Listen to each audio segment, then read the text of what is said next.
Phasmophobia is a game that stole my idea. I mean, that has you as a paranormal investigator who has been put on a mission to locate and identify a ghost so that Sam and Dean can come and get rid of it. But what tips can I give you to ensure that you won't be the crew's next job? That's what we're exploring today. Greetings gamers and welcome back to Top 10 Gaming. I'm your host Carmen Rowe and I loved playing Phasmophobia. It's become one of my favorite games. I'm not one for horror, but this game is more of a suspenseful game and it's wonderful. But with my experience, I've come up with the top 10 Phasmophobia tips and tricks for both beginners as well as the more advanced players who may want a different perspective. If you want to see me play Phasmophobia on the channel, click up in the top right corner to see our top 10 gameplay playlist. Alright, let's do it. In at 10, Thermometer.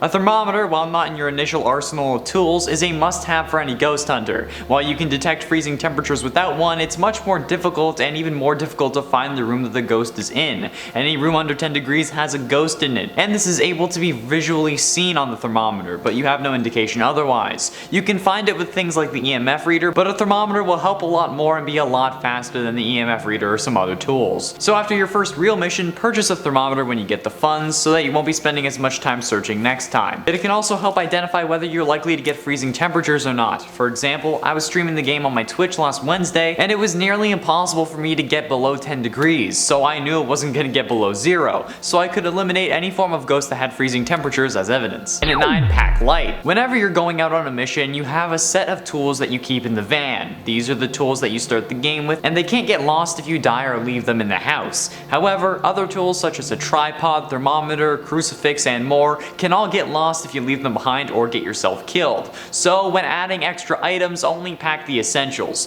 Things like a crucifix and smudge sticks are related to extra objectives, but unless you also bring a lighter, leave the smudge sticks at home. They can only be used with a lighter. You also won't always need a tripod. If you've done a map like this before and know of good elevated places to leave a video camera, you won't really need a tripod. And a tripod makes things more difficult since you have to hold it in your hand, otherwise you'll drop it and it becomes really easy to forget. The thermometer is an essential, but if someone else on your team is bringing one, why risk your own gear? I mean, it could make sense to spread out and cover more ground, but if it's a smaller establishment like a street house, you can just have them take all the risk. It's smart business. And at 8, EMF. If you don't have a thermometer, a good place to start is having the EMF reader. This comes with the truck, so you won't have a chance of losing it and you'll have it right off the bat. However, I've noticed that this isn't always accurate. There have been multiple instances for me where a ghost literally shows up, like becomes visible, and the EMF reader doesn't do anything. It's good and can be quite helpful, but it is required for some challenges and EMF level 5 is evidence that you can log.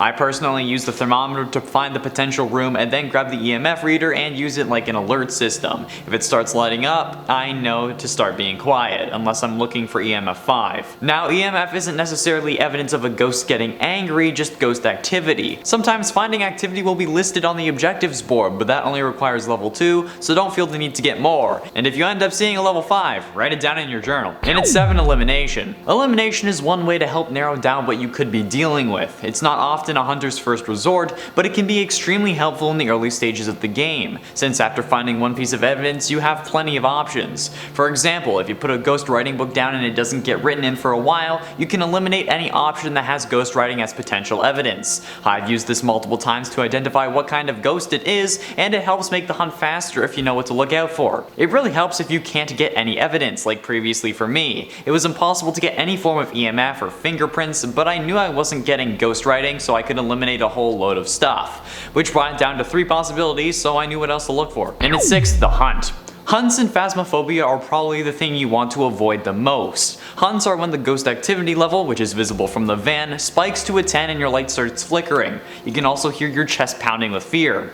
At this point, the ghost will show itself, flickering in and out of view, and it tries to kill you. At this point, you need to shut up. The game is constantly using your microphone to help you communicate with the ghost via spirit box or Ouija board, but this again works against you, constantly keeping track of how much noise you're making and what you're saying, but also where you are. The ghost will be able to find you if you don't shut up, so when a hunt starts, you can try and lead it around in a circle, and that does work, but you can also go hide in a room with little to no ghost activity, face a corner, and zip it. A small amount of crying is okay, but it has to be a silent crying, like me at night so I don't wake my girlfriend. However, to start a hunt, unless the ghost you're dealing with is a demon or maybe an Oni, you'll have to get it angry, and you can do that by, halfway through at number 5, the name. Saying the name of a ghost is on a case-by-case basis. cautious. Sometimes you need to make sure that you get some activity and evidence, but most of the time it's a big no-no. The name of the ghost you're dealing with can be found on the whiteboard with the objectives and is one of the most dangerous phrases in this game. Saying it will make most ghost types angry, and if it's something like a demon, it will make it attack basically instantly. But sometimes you need to make it mad, like the Hulk. If you need the Hulk to show up, you make Bruce Banner angry. If you want a ghost to show up, you insult the hell out of the ghost while saying their name. Nancy Thompson sucks. Nancy Thompson. Nancy Thompson. Nancy Thompson. Nancy Thompson. Nancy Thompson. Nancy Thompson. Nancy Thompson. Nancy Thompson. Nancy Thompson. Nancy Thompson. Bop bop bop bop to the Nancy Thompson. But you need to be careful, because if you start a hunt and the door gets locked behind you, you're most likely dead, unless you listen to my last point. And at 4 lights. The lights in Phasmophobia are useful. Staying in the light will help keep your sanity up, and turning them on will help you identify ghost activity if they start messing with it. But some ghosts are more likely to attack people who stay in the light longer, meaning if one of your friends is not worried about his family's electricity bill, they may be more of a target. There are also ghost types that are weaker in light, so turning the lights on could be a way of making a sort of perimeter around the ghost, since it will only feel confident in the darkness. And any flickering lights could result in fingerprints, which is a form of evidence that you should take note of in your journal. If you shine the black light on a light switch or door that a ghost has messed with, you may just find some fingerprints. It's more likely that they'll appear the more the ghost activity has happened, but it's always possible that it can happen before. If there's just been a ton of ghost activity and you found no prints, it's probably not gonna happen. Getting close to the end, and in number 3, have a system. Having a system is essential for any ghost hunting or identifying operation. You need to organize your team, like with who takes what, who does what, who stays in the van if anyone, and how you plan on sweeping the area along with everything else. Assigning the roles and keeping them that way could be a major help to yourself and others. Having your team have specific roles will also make them better in those roles, since they'll learn techniques along the way that help them. Being a jack of all trades can also help, especially if one of your teammates falls, you can come and pick up their role. Being a master of a few things can help in the long run.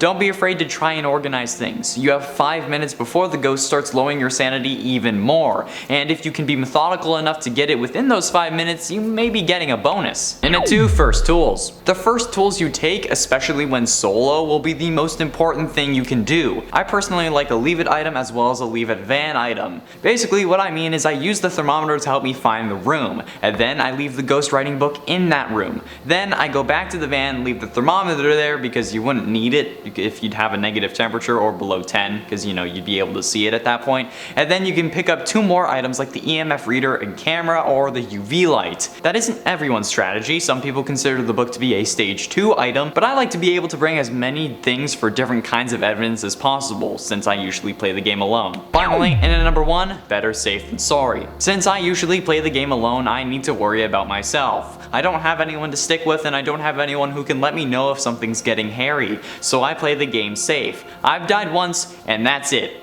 I always add evidence outside. I'll be safe out there and I can grab more things for evidence from the van. I also, when I need to take a picture of the ghost or get it to have activity, I always taunt it near the front door, because if the ghost ends up hunting, I can get pushed out by the door and I can get a picture before I leave, which I can do quickly and avoid death. I haven't even gotten any f***ing EMF. Ho ho! Haha, I saw her. I saw her. Oh, yeah, we know where she is now.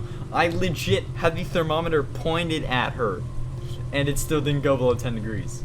This is a pretty good strategy, since as you can see from that clip, the door closed, got blocked by me, and then the ghost started hunting me. I even completed a goal for surviving a hunt from that too, and it also happened to me earlier in that stream. David Brown, you're just a weird person, and that's why you're dead. Because you sucked the wrong person's balls, and they murdered you to death. And then they sold you. Did that door just close on me? Oh my god. Well, I got what I need. Oh my god. He had a scythe. But it doesn't always work, because the door can somehow go through you, or maybe it's because I was moving or something, I don't know. Watch. There's 104 ways Nancy Thompson screwed up her life, and that's why she's dead now.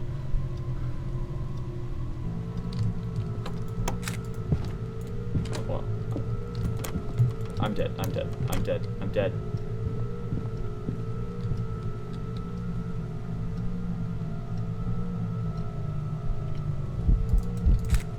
Oh, damn it.